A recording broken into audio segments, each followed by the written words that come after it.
तो ये मत समझिए कि आप जो गलती पिछले कई सालों से कर रहे थे कि आपको तो वोट देना है, किसी को दे दो भाई, हमें क्या फर्क पड़ता है, इनको आना है उनको आना है।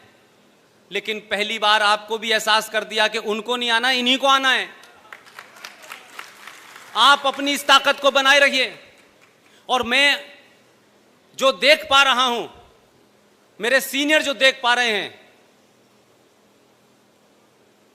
आप अपनी सनातन संस्कृति को प्राप्त करेंगे, उसकी शुरुआत हुई है। लिहाजा इसके साथ साथ आपको अपने अंदर, अपने गिरेबान में झांकना पड़ेगा। ये वो लम्हे हैं कि जिस लम्हों में अगर आप कोई खता करेंगे तो 1000 साल के बाद तक नजर नहीं आएंगे, आप कहीं पता नहीं चलेगा। क्योंकि अब तक लोगों ने आपको, आपके इस पुरुषार्थ को, इस ताकत को समझा ही नहीं था। अब वो समझ गए हैं, वो दूसरी तैयारी करेंगे। आप ये ध्यान रखिएगा कि अगर किसी कारण से भी अपनों से गलती, हमारे लिए गलती, हमारा ये नहीं हुआ, उसका ये नहीं हुआ, ये स्थिति इस देश में 500 साल तक बना के रखनी है कि इसके अलावा, इस सोच के अलावा लोग सत्ता पे न बैठें। 2 घटनाओं का जिक्र करके मैं अपनी बात को आगे बढ़ाना चाहता हूं। बोर हो रहे हो तो बता दीजिएगा।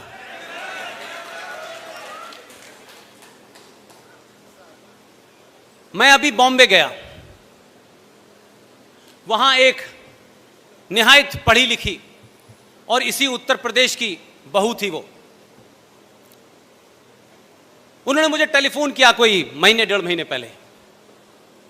तो जम्मू कश्मीर के सिलसिले से कुछ दलितों का भी एक सिलसिला है, वो पहले भी मैं आपके सामने बयान कर चुका हूं और वो इससे जुड़ा हुआ है।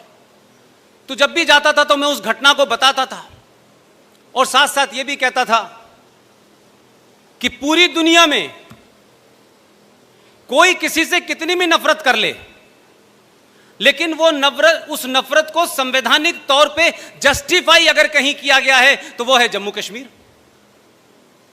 उन्होंने बहुत सारी चीजें सुनी। उन्होंने बॉम्बे में बहुत लोगों को बताया कि 1957 में जम्मू कश्मीर के अंदर 200 वाल्मीकि लोगों के साथ क्या हुआ। पढ़ी लिखी डॉक्टर हैं, बहुत पढ़ती हैं, संजीदा हैं। तो बड़ी मायूसी के साथ उन्होंने मुझसे कहा कि पुष्पेंद्र जी, क्या मैं आपको भाई कह सकती हूं? मैंने कहा कहिए, इसमें किसने रोका है आपको भाई? बोली मैं आपको राखी बांधना चाहती हूं। मैंने कहा 15 अगस्त को मैं मुंबई में होऊंगा, आप मुझे वहीं राखी बांध दीजिएगा। जो बात उनसे मुझे करने के बाद पता चली, शक मुझे हल्का सा था, लेकिन क्योंकि वो ज्यादा किताबें उन्होंने पढ़ी, क्योंकि उनका वो एरिया है। उन्होंने कहा पुष्पेंद्र जी, मेरी एक मुहिम चल रही है, मैं आपसे उसमें मदद चाहती हूं। मैंने कहा समाज के किसी भी ऐसा काम जिसमें समाज जुड़ जाए, आप रात के 2 बजे भी कहेंगी तब भी मैं हाजिर हो जाऊंगा। जो इंपॉर्टेंट बात है जो मैं आपके सामने कहना चाहता हूं, अगर किसी को दिल को चोट भी लगे तो मुझे माफ कर दीजिएगा, क्योंकि इसमें मेरा कोई हित नहीं है, मेरा कोई एजेंडा नहीं है। मैं उस समस्या से जूझ रहा हूं, उसकी निटी-गिटी को समझ रहा हूं। ये जो हमारे वाल्मीकि लोग हैं, जो दलित लोग हैं, ये सूअर क्यों पालते हैं? मैं चाहती हूं कि अब ये सूअर ना पालें। मैं उनकी बात को समझा नहीं। फंक्शन खत्म होने के बाद मैंने अपने कहा कि मेरे होटल में आ जाइए। उनके साथ में 3-4 और लोग भी थे। उन्होंने बड़े विस्तार के साथ मुझे ये बात समझाई और उस पूरी बात में मुझे लगा कि क्या इतने बड़े सैक्रिफाइस को,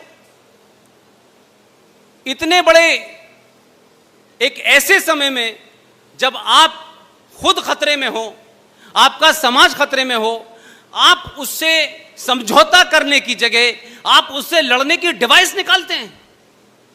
यह बहुत कम होता है।